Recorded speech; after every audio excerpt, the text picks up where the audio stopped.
Lupa subscribe, like, dan share. Oke. Saya baca terjemahnya saja ya. Mungkin jenengan lebih kulino bahasa Inggris, ini kalau ada bahasa Arab jadi dianggap jimat. Saya baca terjemahnya saja yang Paris paling bawah 24 itu. Nabi Yahya suka berkawan dengan orang-orang baik. Tentu itu baik. Sedangkan Nabi Isa memposisikan diri sebagai dokter yang mengobati orang sakit. Tentu ini juga baik asal dilakukan orang yang benar dan dengan cara yang benar. Jadi singkat cerita, itu Nabi Isa itu kalau jalan-jalan di satu komunitas atau satu masyarakat atau satu daerah, itu mesti dia nginep atau nyari orang terburuk di sini siapa itu. Orang yang paling dibenci banyak orang itu siapa gitu. Kalau Nabi Yahya enggak tanya orang paling baik di sini siapa. Yang Nabi Yahya bermalam di tempat orang baik, yang Nabi Isa suka berkawan yang kurang-kurang baik gitu. Singkatnya dua nabi ini kan sezaman, Nabi Yahya dan Isa itu. Terus akhirnya ditanya sama Nabi Yahya, kenapa kamu suka berkawan orang-orang nggak baik? Terus ana atau bibun, saya ini nabi, jadi seperti dokter, di mana-mana dokter yang ngobati yang sakit. Artinya kalau nabi kiai itu kan dokter peradaban, dokter sosial, dokter moral. Jadi itu kan ukurannya nggak jelas. Kalau kita bertawan orang baik, potensinya itu coro Jawa tahsilul hasil nguyai segoro. Wong wis sehat kok didatangin dokter untuk apa? Wong sudah baik kok didatangkan kiai untuk apa? Corong Jawa itu nguyai segoro.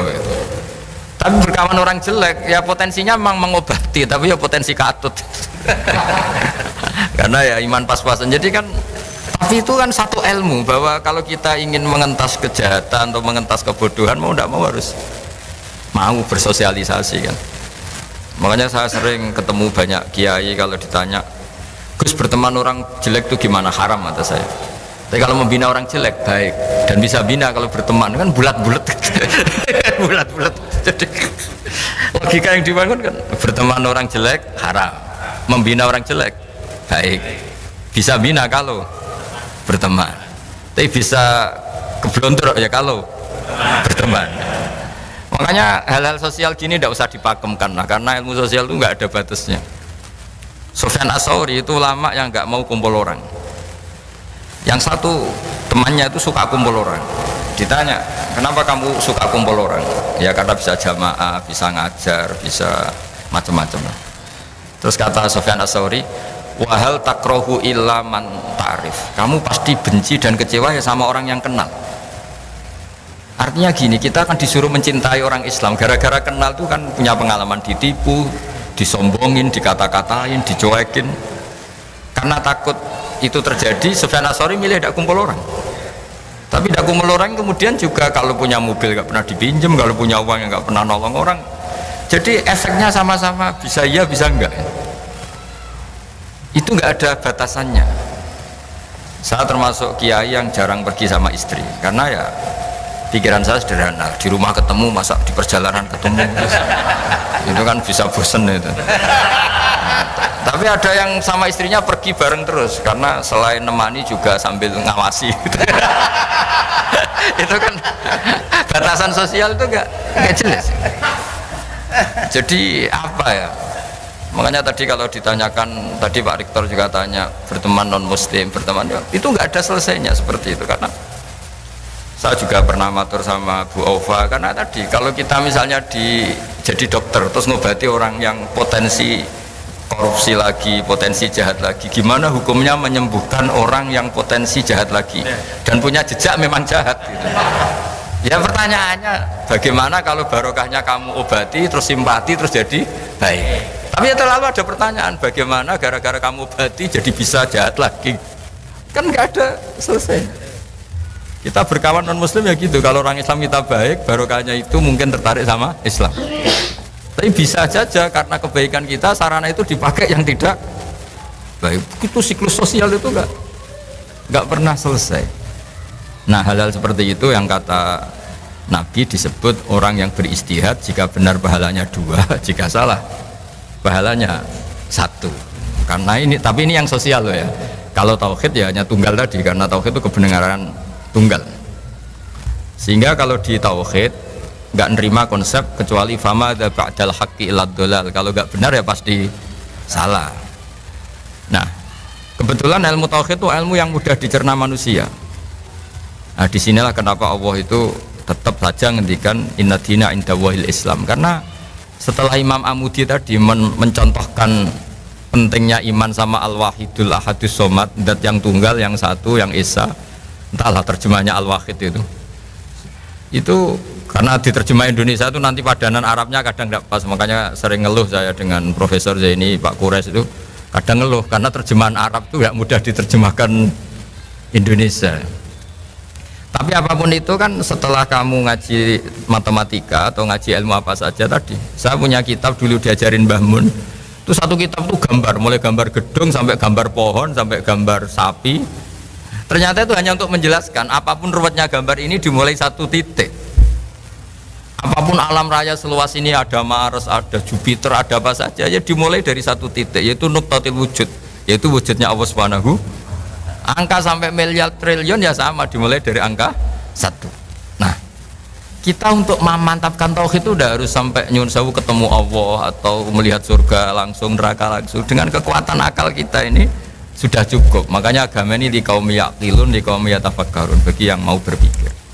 Nah, ini yang kebenaran hakiki. Tapi kalau kebenaran sosial tadi itu nggak jelas. Makanya saya kalau guyon, dan itu guyon yang ilmiah, itu ada orang itu perempuan jelek, saya berkali-kali cerita itu jelek, miskin lagi, terus sowan sama suaminya ke saya, Gus doain saya jadi orang kaya. Tak guyonin itu, nanti kalau suami jenengan kaya, pertama yang dievaluasi itu rumahnya diganti jadi bagus, mobilnya jadi ganti, lama-lama yang dievaluasi jenengan. Rumah sudah bagus, mobil bagus, tapi istrinya ini yang nggak layak gitu. Akhirnya terus bagus miskin aja gitu. Artinya ketika kita nganggap kekayaan itu berkah, ternyata enggak kan. Orang yang mulai berpikir macam-macam kan ya karena mapan itu. Yang dievaluasi kan rumah selesai, mobil selesai. Lama-lama yang dievaluasi apa? Istri. Nanti kalau yang istri yang kaya, yang dievaluasi suami. Nah, artinya kamu udah bisa bilang kalau kaya lebih enak timbang miskin, atau miskin lebih enak timbang kaya, tidak juga. Ilmu sosial itu, saya pernah ketemu kiai, tak anggap alim lah, tanya saya, Gus, negara yang hebat itu ya negara yang maju, yang kayak Amerika, kayak Eropa. Terus tak tanya, negara dengan banyak urusan dengan yang tidak banyak urusan, kalau kamu jadi presiden suka mana? Suka yang nggak banyak urusan. Karena kalau negara besar itu banyak urusan. Akhirnya terus dia mikir, ternyata hukum sosial itu enggak, ya enggak itu, ya enggak jelas ya. Saya kalau punya mobil 2, kan ngurusi mobil 2, mendingan enggak punya 1 kan, mendingan enggak punya, enggak ada yang diurus ya. Tapi kalau pertanyaan dibalik, tapi enggak ada yang dipakai. Tapi kalau punya mobil banyak, hebat mana manusia yang diperbudak mobil sama yang enggak, bagus yang enggak. Caranya gimana? Ya enggak punya mobil. Tapi kalau dibalik tanyanya, hebat mana manusia yang punya sarana sama enggak, bagus yang punya sarana. Jadi ilmu sosial itu boleh dibolak balik. Nah, di sini terus tak teruskan lagi, mungkin ada beda halaman tentang menghadapi orang-orang yang salah. Orang-orang yang salah. Ini ada di hadis sahih, diriwayatkan bahkan di halaman 26 ya. Halaman 26. Ini juga masih seputar teori ilmu sosial. Ini hadis diriwayatkan oleh Imam Bukhari, Imam Muslim, Nasai. Terjemahnya di halaman 27. Ada seorang alim soleh berderma kepada zaniyah, semacam orang nakal ya, tentu jadi gunjingan yang tidak sedap. Hari berikutnya berderma lagi kepada pencuri, tentu memantik gunjingan lagi. Berikutnya berderma lagi kepada orang kaya, tentu ini pun dikritik banyak orang. Orang alim tadi tetap memuji Allah dan menyerahkan urusannya kepadanya. Namun secara ilmiah si alim ini memberi argumentasi bahwa sedekahnya kepada zania agar tidak melakukan zina lagi, kepada pencuri agar tidak mencuri lagi, kepada yang kaya agar mau meniru kebaikan sedekah. Jadi misalnya gini, orang sampai menjual diri kan karena nyari uang. Terus si orang alim tadi, sudah kamu tak kasih uang, tapi tidak usah melakukan itu. Orang ingin nyuri kan juga karena nyari uang, sudah kamu tak kasih uang, tapi tidak usah mencuri lagi. Artinya gini, hukum sosial itu gimana itu kan, masa misalnya kalau sampean ustadz masih amati terus ngasih orang gitu kan dianggap order kan, ya resiko kan. Tapi barokahnya ngasih, mungkin terus orang itu simpati sama ustadz, ingin tobat. Itu kan nggak pernah ada ukurannya. Tapi nggak usah dicoba. Kalau dicoba jangan-jangan memang ingin mau makai, kan jadi ribet. Artinya ini cerita loh, ini diceritakan, diriwayatkan oleh Imam Bukhari. Karena ilmu sosial itu ukurannya gak, ya sudah nggak usah diputuskan. Namanya sesuatu yang sosial itu nggak usah dipakamkan. Makanya saya kemarin yang pas ngaji sama Kagama, saya berteman Pak Rektor ini baik apa enggak ya tidak tahu. Bisa saja tidak baik, karena kenal Rektor UGM kan bisa saya sombong, keren. Wah kalau menyebabkan sombong kayaknya ini tidak baik, saya kenal Rektor kan. Tapi kalau menyebabkan kebaikan yang lebih masif, lebih besar kayaknya baik.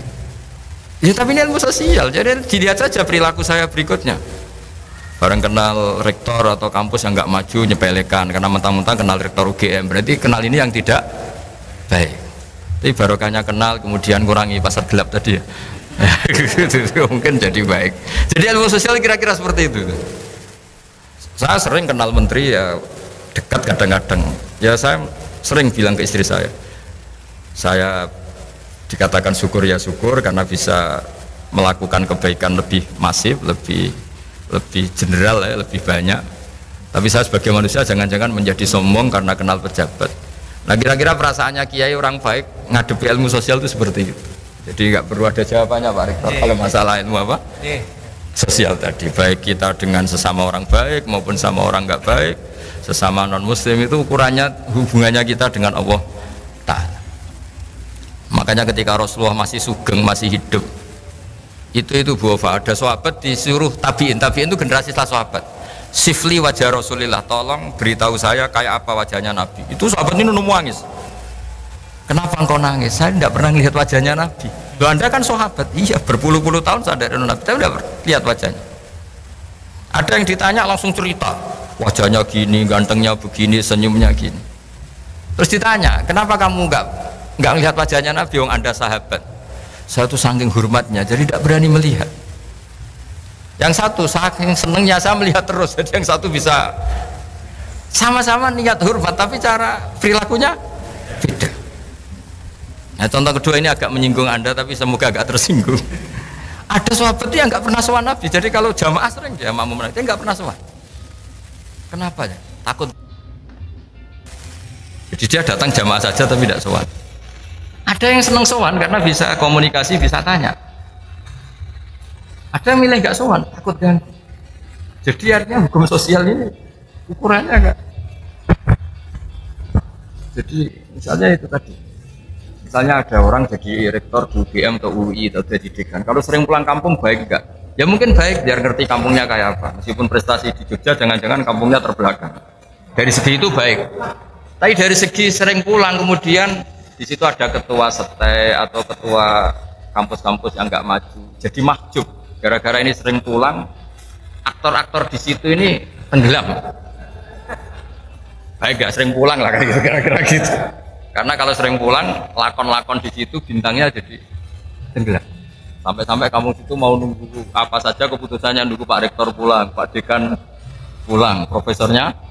Ini kan penggoblokan massal ini karena urusan gitu aja kok nunggu. Tapi kalau nggak pernah pulang juga orang komplain, wah mentang-mentang jadi orang besar lupa kampung. Itu kan nggak efeknya. Nah di sini kenapa semua nabi itu diajarkan dan disuruh mengajarkan tauhid, semuanya tunggal mulai Nabi Adam sampai Rasulullah SAW. Tapi syariat sosialnya beda. Ya kira-kira logikanya, karena nggak ada batasannya.